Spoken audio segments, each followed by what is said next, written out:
রুদ্ধতাপীয় প্রক্রিয়ার কিছু অঙ্ক দেখি। দেখো, প্রথমে যে অঙ্কটা দেখব ম্যাথ ওয়ান, সেটা হচ্ছে রুদ্ধতাপীয় প্রক্রিয়ায়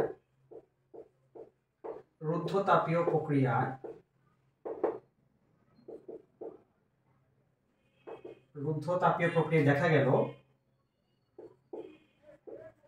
কোন গ্যাসের চাপ এর পরম তাপমাত্রা। তাহলে রুদ্ধতাপীয় প্রক্রিয়ায় দেখা গেল কোন গ্যাসের চাপ এর পরম তাপমাত্রার ত্রিঘাতের সমানুপাতিক। তাহলে আমাদেরকে বলছে গামা মানটা কত। খুবই খুবই খুবই খুবই চমৎকার একটা অঙ্ক। দেখো বলছে রুদ্ধতাপীয় প্রক্রিয়ায় দেখা গেল কোন গ্যাসের চাপ এর পরম তাপমাত্রার সমানুপাতিক, বলছে গামার মান কত। তাহলে দেখো তো প্রশ্ন মতে তারা কি বলতে চাচ্ছে, পি সমানুপাতিক কত টি কিউব, এটা তো বলতে চাচ্ছে।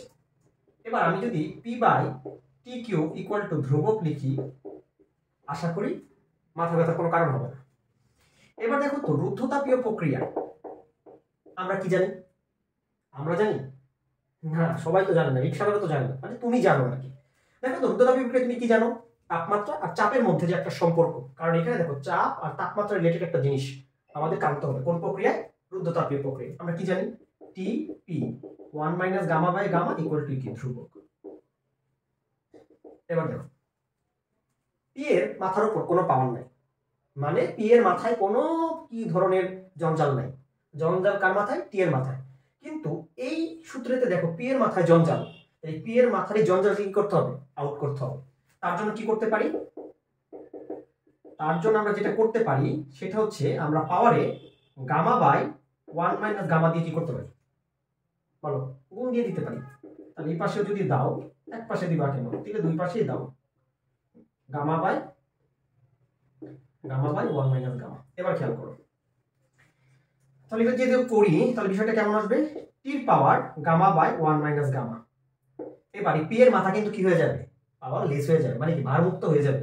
গামা গামা ক্যান্সেল, তাহলে কি পি ধ্রুবক, গামা ধ্রুবক, 1 গামা সবই তো ধ্রুবক, এর মানে তুমি আবার একটা কি পাবা? আবার একটা ধ্রুবক পাবা। এবার আসো, এইবার যে কাজটা আমরা করতে পারি সেটা হচ্ছে একটু খেয়াল করো তো ঠান্ডা মাথায়। এইখানে আমি যদি লিখি P T gamma by 1 minus gamma equal to কি, ধ্রুবক। এবার একটা কাজ করতে পারি, সেটা হচ্ছে পি টি, এখান থেকে মাইনাসটা কমন নেই, তাহলে মাইনাস যদি কমন নেই তাহলে গামা বাই গামা মাইনাস 1 থাকবে ইকুয়াল টু কত, ধ্রুবক। তাহলে এখান থেকে দেখো তো লিখতে পারি না, P by T gamma by gamma minus 1 equal to কত, ধ্রুবক। এবার এই সমীকরণটা আর এই সমীকরণটাকে তুমি মিলাও, উপরে পি পি নিচে T T cube gamma by gamma minus 1 ধ্রুবক। তাহলে দেখো তো যদি কম্পেয়ার করো তাহলে কি লেখা যায়? গামা বাই কম্পেয়ার যদি আমরা করি তাহলে কি লেখা যায়? Gamma by gamma minus 1 equal to কত, 3। তাহলে 3 গামা মাইনাস 3 ইকুয়াল টু কি, গামা। তাহলে এটাকে দুই পাশে আনি, তাহলে 2 গামা ইকুয়াল টু 3, তাহলে সুতরাং গামা ইকুয়াল টু কত, 3/2। তাহলে রুদ্ধতাপীয় প্রক্রিয়ায় যদি কোনো গ্যাসের চাপে পরম তাপমাত্রা ত্রিঘাতের সমানুপাতিক হয় তাহলে গামা হবে কত, 3/2।